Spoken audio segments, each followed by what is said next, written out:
Hi everybody, welcome back to my channel. It's Angela with Flip and Flutter Creations here to bring you another crafting tutorial. Today we're going to try something new, sublimation. So I've already played around with a little bit of sublimating. A friend of mine has been printing my sublimation sheets for me. Eventually I'm going to upgrade to my own, but I wanted to make sure I could do it and that I could do it right and that I enjoyed it. And it turns out I do enjoy it. So today we are going to figure out how to sublimate on a t-shirt. So I am using a white Jerseys medium 100% polyester shirt. The higher the polyester count, the better quality your picture transfer will come. So you want to make sure that you're using at least 65%. And remember that you really can sub on lighter colors. So white, light grays, you can sublimate on other colors, but just know that your picture might not be as vibrant. So we're going to do white today. And then I've got a gray t-shirt to show you because I bought a bunch of different shirts to try out, different brands to see which one I like. So this is my first one to test out. And we are going to be sublimating this pretty Blessed Mama print, which is perfect for Mother's Day. So happy Mother's Day to all of you mamas out there. This is a shirt I made last year with vinyl for my first Mother's Day. And so today I wanted to make something that was really pretty and colorful. And the way you got to do that is with sublimation. So we're going to work on that. So the first thing we're going to do is we need to figure out where our sublimation is going to go. We're going to follow the same steps that we do when we are doing vinyl, which the way that I find out where my center is and where to line up my design is I fold my shirt in half, make sure everything's nice and sweet, and then I fold it down just like I did in a previous video. You want about 3 inches from your neckline to create this nice line. So this is going to create a center line, and it's going to give you the center down the middle, and it's going to give you a nice line across here that's 3 inches from the top. So the very first thing that we are going to do is we're just going to press the shirt to 1, give us the line, and 2, get the moisture out of the shirt and warm it up to get it ready for sublimating. So we're just going to set this on here. Right now I have my Teflon sheet on the bottom. With sublimating, you really don't want to use Teflon, but for the purposes of getting out the moisture and creating the line, we're okay just using our Teflon sheets for this. For the rest of the time, and I'm just gonna push down, and I'm gonna do it about 5 seconds or so. I don't usually do that long because I don't want the line to stay there forever, and that's pretty good. We just want to get that moisture out and get that line there. And then we will not be using our Teflon sheets again. We're going to move those out of the way. And now we've got a nice, beautiful line that tells us where our design needs to go. And we've also gotten the moisture out of our shirt. So yay!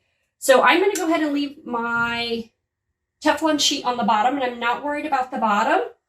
But for sublimation, you are going to want to put just some printer paper or some parchment paper inside your shirt. That's going to protect the back of your shirt from getting any of the ink through. So everything I've read has said 2 sheets. So I'm going to go 2 deep, and I'm just going to, and since my sublimation is a regular paper size, I'm actually just going to do 2 sheets and put it right in the middle where my sublimation is going to go. So I'm going to lift up my shirt, stick the paper there in between. Got to be careful, it kind of gets stuck a little bit to the shirt. Just slide it out. There we go. And now it's laying perfectly on that line as well, which will help us when we are trying to spot our line. There we go. And I'm just going to spread it out. So across the top here, I've got my 3-inch down from the collar line, and then very lightly, I've got my center line. So my design here, normally on vinyl, I kind of take it and I make a little crease right here so I know. But for this, I don't want to mess up my print. So I am going to just make sure it's about half of the page. It's pretty even right there the way it was printed. And you always want to put your design straight down.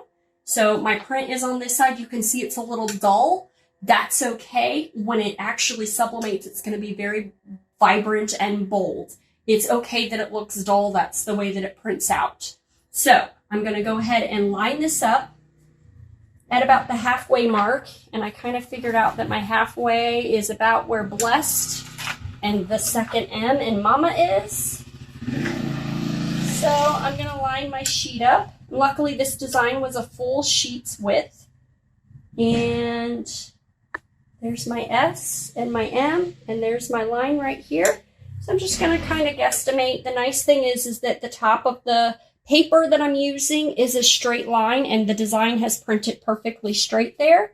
So I can actually use that. That doesn't always work with vinyl because, you know, you're always cutting your sheets and things like that. So the nice thing about the sublimation is that my design is perfectly straight and middle of the paper. So I'm going to go ahead and get that put on there. I've got my paper down below to protect the back of my shirt. You can put heat transfer tape on there if you'd like to. I'm not going to because I've used it before, and quite frequently what happens is it leaves like a mark on my paper. So I'm going to go ahead and put some paper down to protect my shirt. And I'm actually also going to use this piece of parchment. I don't use the parchment directly on there because, well, I'm cheap and I don't want to have to keep using parchment paper. So I just use some printer paper to protect in case it blows out the edge at all and gets on this paper. And I'm just going to stick that on there just to kind of help keep it nice and flat. And you also want to protect your heat press. You don't want that ink to come out and end up on your plates, because then that could end up on all of your other designs and you don't want that. So I'm going to come over here and just slide it over. And I'm trying to make sure that my design doesn't move. I probably should use some kind of tape, and maybe eventually I will. This is only my second shirt, so you're learning with me. I've got my heat press set to 385. You can do anywhere from 375 to 400, so I just dropped it in the middle, 385, because that's the temperature that works for the other projects that I've worked on, which are mugs and some nice metal picture frames.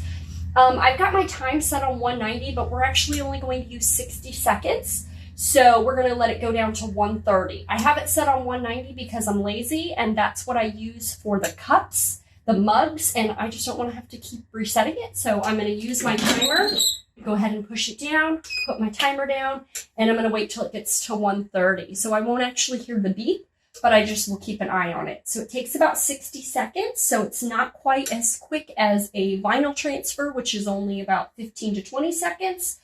But once it's done, we don't press again. We're done. It's a one and done, and yeah. Okay, so I'm almost to it, 130, and there we go. We're going to go ahead and stop. We're going to pull up, move this out of the way. We want to be careful that our transfer does not move because it does still have the wet ink. So I'm going to gently remove this. Sometimes for the mugs, I use my, my little mitt that is a heat resistance. And I'm just going to go ahead and pull that up. Beautiful. And I pulled that right up. You can see there's actually still some ink on there, but again, it's still kind of muted. But then if you look at the shirt, and I know it looks like it's got that extra bit on it, but that's actually because of the paper underneath. So I'm going to pull that out and pick it up and show you how beautiful it turned out. Look how good that turned out. It's so bright, it's bold, and it's in there for good. No worry about the vinyl sticking up or anything. It is in the shirt. That's the one thing I like about Sublimation. It gives you such a beautiful look to your shirt. And I guess I'll be wearing this for Mother's Day today as my new mama shirt. So I'll have to see how I like this jersey brand. I'm going to do a gray one for you in the next video that shows you how it comes out compared to the white on the gray. And then I've got a couple other brands, so I may do some other videos. I'm also going to show you how to do the mugs using a mug press. So I use a heat press and I have different attachments, so I'll show you how to do that.